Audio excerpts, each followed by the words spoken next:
Thank you, Lauren. And thank you again for thinking of us at Dewey. Our mindfulness program at our school has really come a long way. We started off about 13 or so years ago. I was truly stuck as a counselor. I was a related service provider at the time with certain students. At the same time, I was just beginning my own journey with mindfulness in a more formalized way. Really had an amazing effect on how I coped and how I dealt with stress and anxiety and different things that were coming in and out of our lives, right?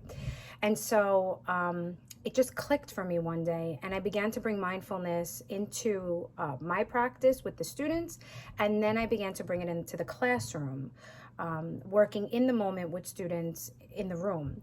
There was a clear shift with the students, although first it was hard to label. The teachers and I became really interested in what was happening, and we created a team that used mindful practice as part of opening routines and such within the classroom setting. We wanted to help students become a bit more self-aware so they could witness, pause, and then choose.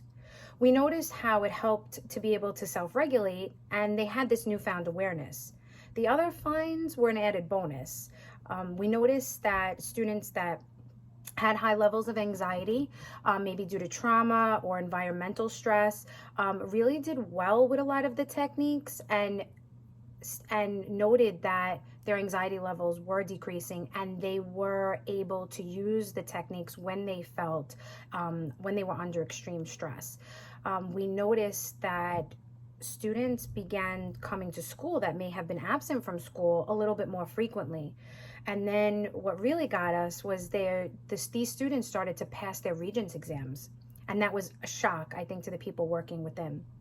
A culture around the practice began to develop in a microcosm of a bigger school building. And we really felt that it was because of mindfulness practice.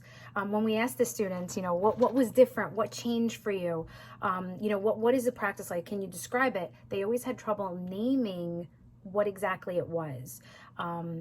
They would really struggle with words because it was an experience. And so I now know that and understand that because it was experiential, that's the reason they had trouble putting a term to it.